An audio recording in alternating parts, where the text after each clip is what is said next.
Hello and welcome to My Retro Watches. My name's Mike and this video is all about Diashock and Diafix settings on a Seiko or a vintage Seiko. I'm going to show you how I remove the springs, how I remove the jewels, and then we're going to try and film putting them back into place again so you can understand the correct method, or a method that I do that works. So first of all, you need to identify which one is which.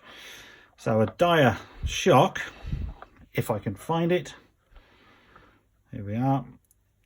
Diashock is on top of the balance. It's also on the main plate underneath, and the shock is there obviously to absorb shock by that little spring and the jewels, which will protect the pivot. The Diafix is pretty much the same, only it's a lot smaller. Here we've got a Seiko 6119C, and this has this single Diashock here, Diafix here, and these things are horrible. That's all I can say. I don't like doing them. I have a method, and the method, to be fair, is not my own. It was shown to me on a video by Adrian at Vintage Time Australia. I've adopted the same approach as he uses, so I'm going to show you what I do here. But first we will start with the easier of the two, which is the Diashock jewel. Okay, to get to the Diashock jewel you're going to need two sets of tweezers, and ideally some Rodico or something sticky to pick up the parts. I'm going to try and do this through my microscope using one viewfinder whilst trying to talk to you. So this is an all-time first for me. So hopefully it'll work out in the cut at the end of the video. What we'll certainly say first of all, you need to remove this little brass spring at the top here, and you should notice there's a little sort of cutout there, and that's the key. So you've got to turn this, and each time one of these prongs gets to there, it's going to release. You only need to release two, because then the third one will just come out. So hopefully we're staying in focus, because sometimes my eyes are a little bit different to the camera. We're on really close-up zoom here as well, so I'm going to try this. Hopefully it works first time. So I'm going to get two sets of tweezers, and as you can see, this is my hairspring tweezers, are really sharp. This is just a normal standard pair, and all I'm going to do is turn this. Okay, so then you can see that here's one that's going to pop out like so, and we're going to turn it a bit more.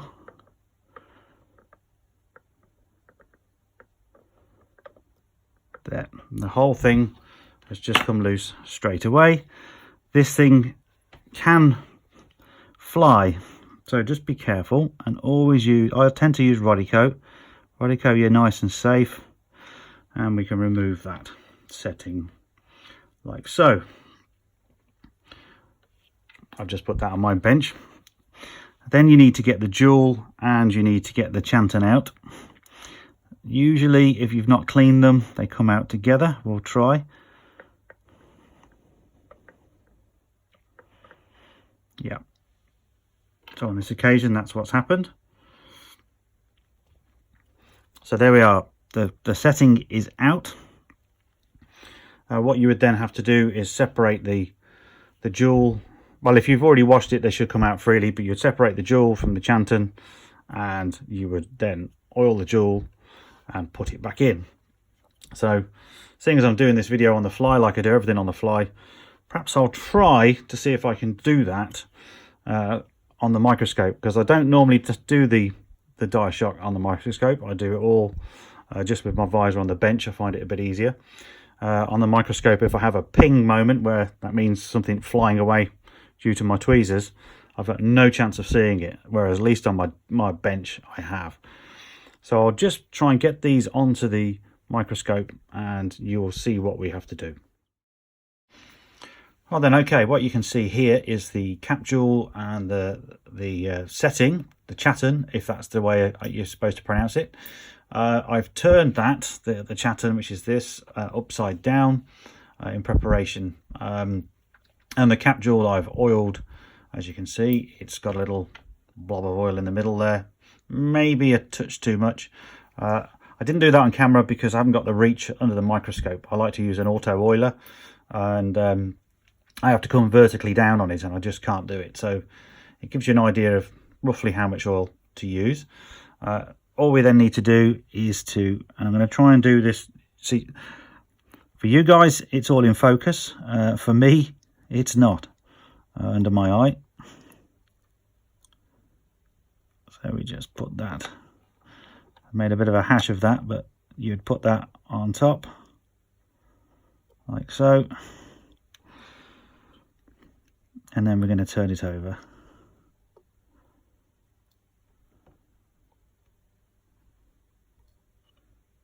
Like so.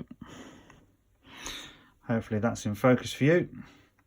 So the capillary action has made the jewel stick back into its setting, and then all we have to do is place that back into the onto the balance wheel on this one. So I'm going to do that, and we're going to put it back on the microscope, and I'll show you just how to put the spring back in. Okay, back onto the scope again, and as you can see, I've prepared it all, and it's just a straightforward same process again. If you get one tucked in first, that's always a help, and then you want to line the next one up like so.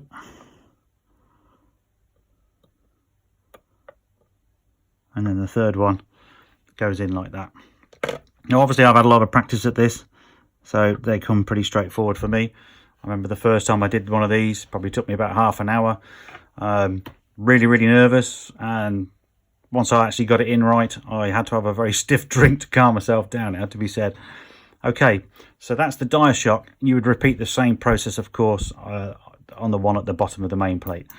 The Diafix, well, that's a whole new can of beans. It really is. Now, as I said before, I use a method that somebody else has shown me, and it seems to work well. It's just that these things are horrible. If I can get away with not having to take them out the setting, I do. If they look pretty clean, after I've cleaned, well, basically, I'm mumbling, so let me stop. I don't take the jewels out when I run the watch through the cleaner.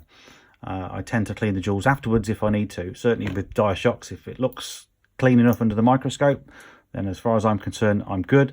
I oil them from the inside again with my auto oiler, and when I put it on the time graph at the end, I get pretty good results, so I'm happy with that. These things are quite easy to lose. They're a real pain to try and oil and then put back into its setting, and I'm not going to try and attempt that on camera.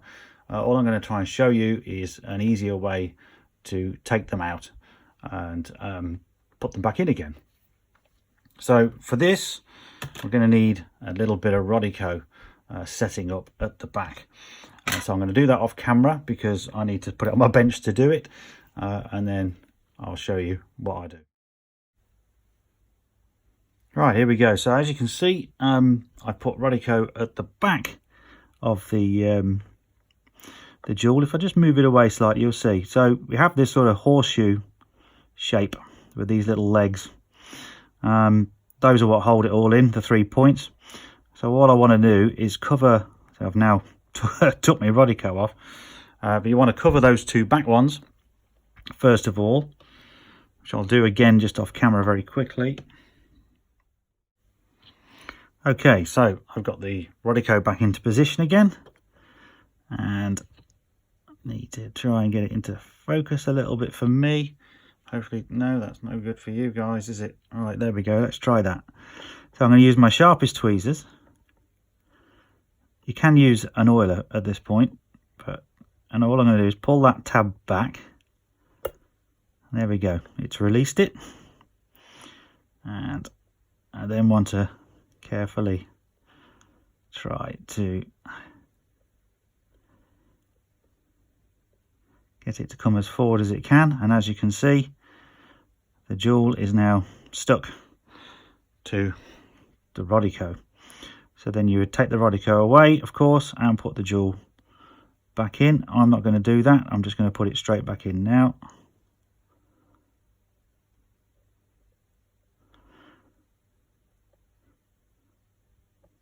Once you're happy the jewel is in, you just take that, pull it back,